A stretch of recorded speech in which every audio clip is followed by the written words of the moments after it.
Vegas said I'd be like 3 minutes late. Hey guys, all right, so this is the last thing to know for today's lesson. So you got domain of function. Kind of a review. We went over this the other day about domain.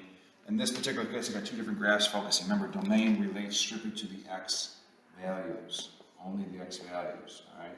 So the domain of this function, because I can see there's no restrictions on going anywhere left or right for this particular graph, my domain from smallest to largest is negative infinity to positive infinity. Even though it looks like it doesn't go that far, but it actually does. It just goes higher and higher. So that's your domain, and your range of this function would be the lowest possible y value, which would be -2, go all the way up to positive infinity, okay? Over here, I can see my domain does have some restrictions. I can see that my domain goes as far left as -3, all right?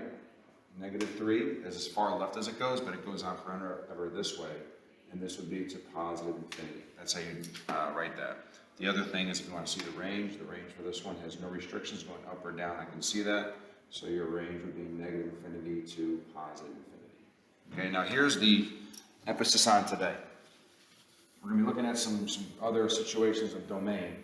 And domain, just the way you want to think about it in your head, is what restrictions do I have on the situation? So for instance, I'll start easy.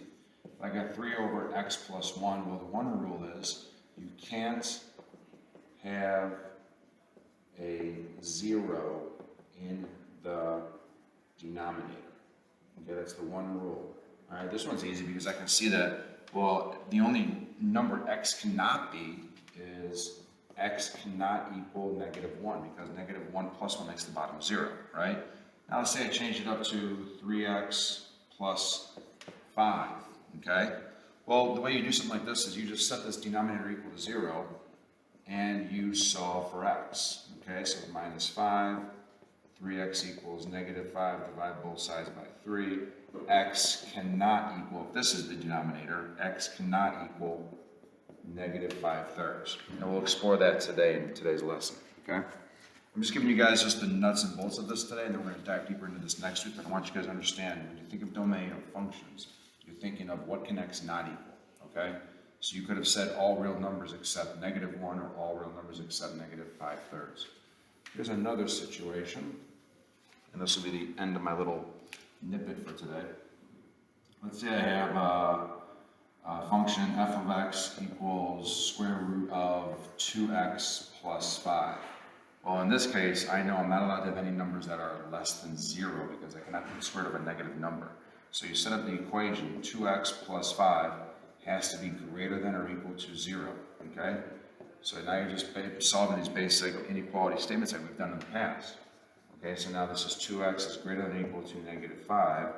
Divide both sides by 2, so now x has to be greater than or equal to -5/2, okay? So that would be your domain would be written like this, or something like this.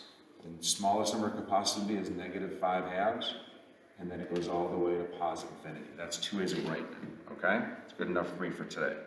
The last thing I want to show you is what if I have a radical in my denominator, such as something like this.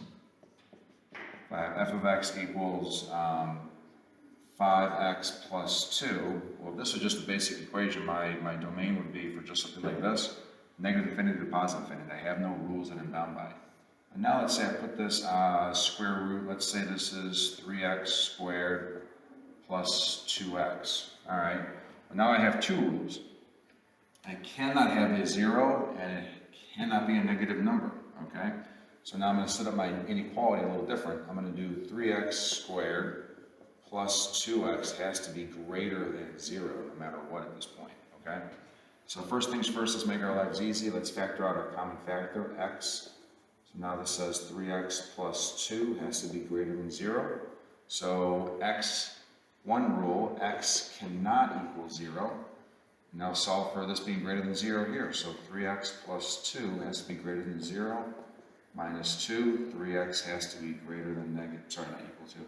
-2 divided by 3. So x has to be greater than -2/3. That's how you do that. We'll explore this today. Sorry for that. We'll explore this today and you'll see me in class. Thanks, guys.